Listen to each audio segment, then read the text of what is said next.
PM Modi will inaugurate the Delhi Airport Metro Express line extension, which will provide for enhanced metro operations. The Delhi Airport Metro Express line extends to Yashobhoomi Dwarka 25 sector. The station has 3 subways. One of these subways connects to the station to the convention center. The second connects with Dwarka Expressway, and the third one connects the station to future exhibition halls of the Yashobhoomi Convention Center. Delhi Metro will also increase operation speed of metro trains on airport express lines from 90 kilometers per hour to 120 kilometers per hour. This brings a good reduce in the travel time. According to Delhi Metro officials, the new Yashobhoomi Dwarka Sector 25 station is an underground facility which will now be connected directly with important landmarks of the city, such as Terminal 3 of the Indira Gandhi International Airport and the new Delhi Railway Station. All right, viewers, I am being joined by Dr. Sharad Kohli. He is a senior economist. Good morning, sir, and thank you so much for joining in on NewsX. I'd like to ask you, with the inauguration of the Yashobhoomi Convention Center, do you think India is being recognized as a global hub of superior infrastructure? Good morning, Sabri, and good morning to all the viewers of NewsX. Without a doubt, Sabri, you asked, because you know, the kind of attention which India is drawing from across the world, especially after G20, you know, India being the chair at G20 and being the 5th largest economy on its way to become the 3rd largest, being the fastest growing economy around the world, being an economy which is beating the world trends in terms of economic growth. I'm sure there's a lot of attention which India is grabbing across the world. And, you know, when a country grabs attention, it obviously becomes host and the venue to larger conventions, larger conferences, larger expositions. So I think Bharat Mandapam came, then we have one at Greater Noida. Now there's Yashobhoomi, which has been built at a cost of over 5,000 crore rupees. I think the probably, by all means, the largest convention center, exposition center in India. Well, we have Pragati Maidan. So Delhi being the capital, Delhi and its outskirts are becoming hub for convention centers. And, you know, across the world, Sabri, if you go, I've been to Geneva a few times. You know, if you see, as far as the global conferences are concerned, global conventions are concerned, most of them used to happen in Geneva, purely because of the infrastructure. All you need is that the country should be in prominence and there should be a very, very decent infrastructure. So with both these qualities coming to India, I think it's only natural for world conventions. Now, we should keep in mind that these conventions are not going to be Indian conventions. They're going to be international conventions which are going to be held. And this is certainly the great push on infrastructure, I would say, Sabri, because the 100 lakh crore plus national infrastructure pipeline, for the people who think that this is only about roads or only about ports, there's a lot more into it. It is almost more than 100 lakh crore, which runs into $1.5 trillion. So I personally feel that, the infrastructure push is not just on roads, highways, airports, the whole Gati Shakti pact, shall I say, but it is also on building such facilities like Yashobhoomi, like Bharat Mandapam, like expansion of the metro network, and another very important aspect, Sabri, is that these infrastructure developments are not, for some people who might wonder that it's only Delhi being the capital getting the benefit of infrastructure push. No, that's not the case. Today, infrastructure development is happening across the country. In fact, even the opposition ruled states today, because of center's push, are trying to compete and trying to catch up. I'm seeing so much happening in Rajasthan, or at least they are trying to do something. So I think this infrastructure virus, I would say, is a very good thing which has stuck the country.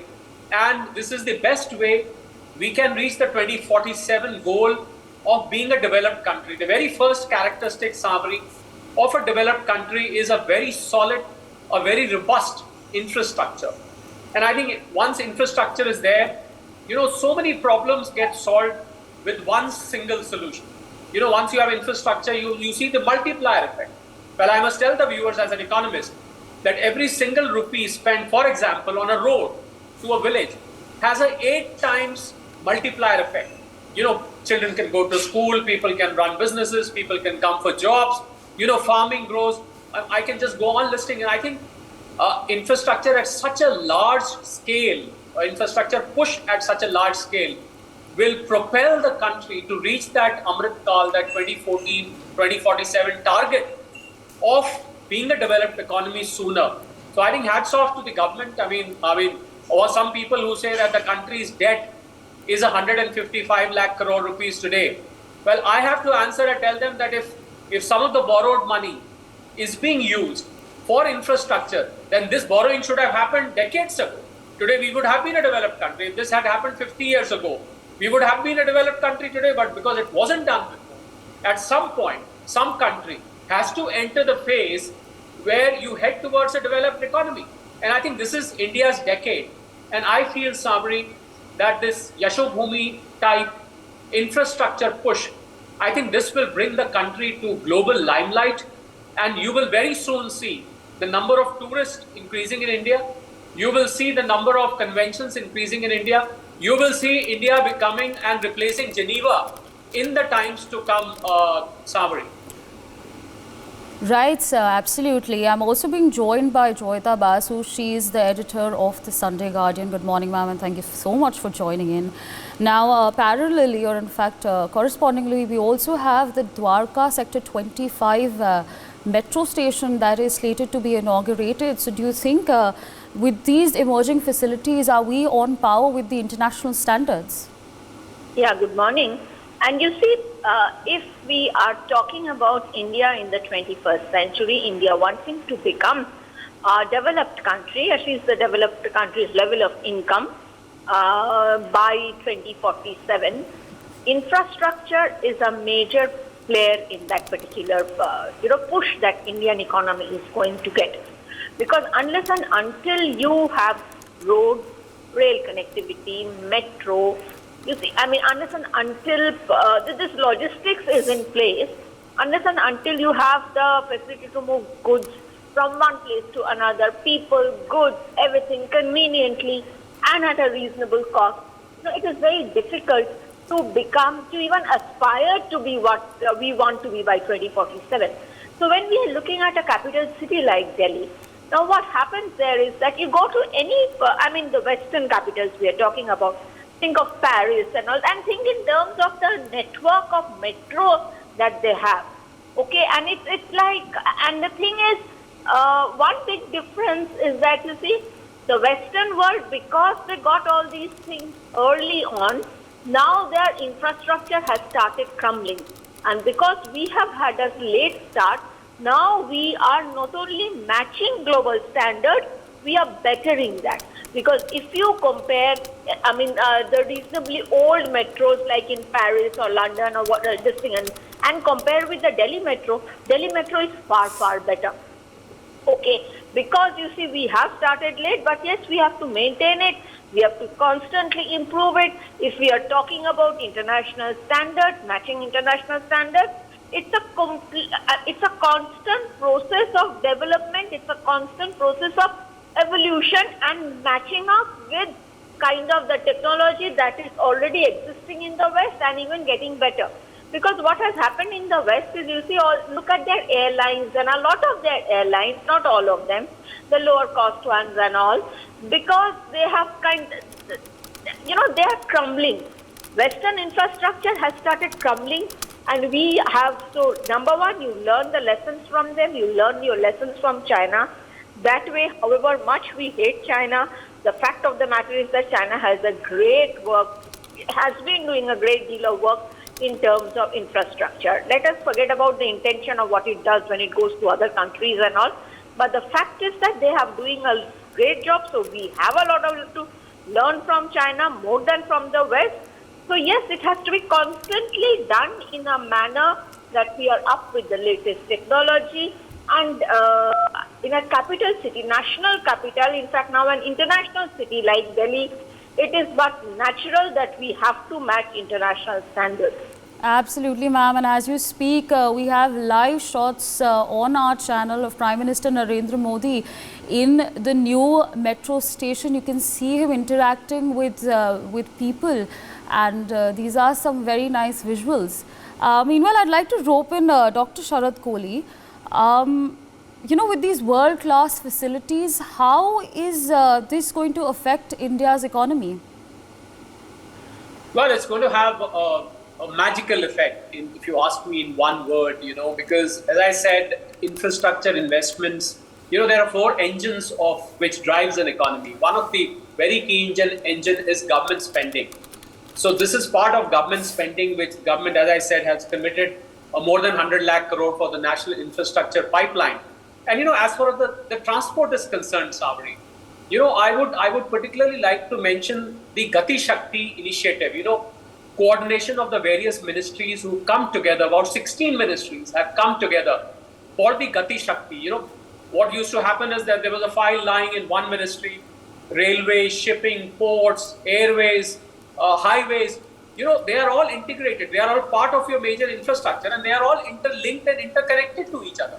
So if the files lie in isolation at ministries and they are not looked after in coordination, a project was passed by X ministry in the past and it used to get stuck in Y ministry. So the project never used to keep pace with the speed, keep pace with the requirement of the economy. I think that is a thing of past now. With Gati Shakti, pharmaceutical clusters, defense corridors, electronic parks, industrial corridors, there have been so much being done. There are fishing corridors. There's so much being done to connect these transport means that I think this will have a magical effect, as I said, on the economy. And if you really want the economy to grow, the moment government spending happens, Samari, private investment automatically follows, because private investment doesn't happen. We saw in the last few years, private investment was lagging behind. But the moment government gave the big push, the front loading of government expenditure, we found that private investment has, because the confidence of the people, the confidence of industrialists, the confidence of businessmen grows with government spending. And I think the second engine starts firing. And for the people who want to understand a simple economics, the moment these two engines fire, consumer spending automatically goes up, because you have money in the hands of people, it generates employment. Well, we should not forget all these infrastructure projects, Sabri, they have generated tremendous employment. Our unemployment rate has come down from, in times of COVID, it was 30. Today, we are about 7 or 8%, between 7 and 8%, maybe between 6 and 7%. We don't have official numbers, we can country. Government has done its bit by making the infrastructure. With all the CCTV cameras, government cannot be 24/7, be looking after these infrastructure. The people of the country, the common man of the country, has to treat these assets as his own asset and make sure that there's no littering, there's no vandalizing, there are no thefts happening. It is the responsibility of the citizens of the country to maintain and make sure what Joyita was saying just now, that the Western infrastructure is crumbling now because it was done decades ago. But the people of the country, it is crumbling because of the age. But in those countries, at least the people of the country have not damaged that infrastructure. So the normal wear and tear is there. But in our country, sometimes we have that problem where people, they will scratch the wall, they'll write a name on the wall, they'll litter, they'll spit. I think these things is for the people to learn that something very valuable has been gifted to you by the Prime Minister on his birthday. It's a return gift from the Prime Minister for all the wishes that he's getting. I think these valuable gifts should be preserved, they should be maintained. In fact, citizens' participation is needed to make sure that this infrastructure is maintained for a very, very long time. I think that will motivate the government agencies to do more for the citizens themselves, Sabri. Absolutely, sir. I'd like to rope in Joyita Basu. Ma'am, Dr. Sharad Kohli spoke about how this would boost tourism in our country, but I would also like your perspective. How will this boost business and tourism in our country? Tourism, because you see, first of all, this has to be seen in the context of promotion of certain monuments which have not been promoted earlier. Because you see, when people, the tourists, foreign tourists come to India, what do they think of? They talk in terms of the Golden Triangle, Delhi, Agra, Jaipur, basically Rajasthan. But there is so much more to explore in India, and unless and until you have the infrastructure to take tourists there, and infrastructure, when it comes to infrastructure, I'm also talking about hotels, of course, roads and rail, that is there, airport. And apart from that, when you have hotels, proper connectivity, it's but natural that, and then of course you have to promote it. That there is an India beyond the Taj Mahal, there is an India beyond Jaipur and Jodhpur, beyond Rajasthan. So once you start doing that, I mean, think of the kind of architectural heritage we have, the temples we have, the rock-cut caves that we have, the beaches. Unless and until you start promoting them and develop infrastructure, tourism is going to be very difficult. But anyway, I think the tourist footfall is quite good in our country. But of course, we can still improve it much, much more, because there are certain, say for example, when you're looking at the beaches and all, so many people are going to Southeast Asia, to Thailand, and the neighboring areas. But look at what is happening to a place like Andaman. Andaman is something, we go to Maldives and we are like absolutely charmed about the kind of, the sea that is there. But Andaman also has the same thing. The Lakshadweep also has certain, the same thing. Similar blue that you get to see, lovely beaches, but we don't really promote it. These things are hidden. So, and of course, you have to build the proper infrastructure. So automatically, once you have the connectivity, you attract people, you get the luxury boats and connect, especially I'm talking about the Andaman areas and all. So there is a lot of interest among foreign tourists, and they love these beaches and mountains and all. They need not necessarily, the adventure tourists are there. There are so many. Once you build the infrastructure, it's a huge avenue, I mean, which kind of opens up lots of prospects for lots of industry, and automatically business, of course, tourism is also a big business. Okay, so automatically that is there. And obviously it goes without saying, once you have the infrastructure, it goes without saying that business will boom. Because when you are giving them land, when you are giving them water connectivity, electricity connectivity, everything comes under infrastructure. When you build you create the proper environment, it's but natural that business will be coming in. Absolutely, ma'am. And as we speak about the infrastructural developments in India, for more such videos, subscribe to the NewsX YouTube channel, hit the bell icon.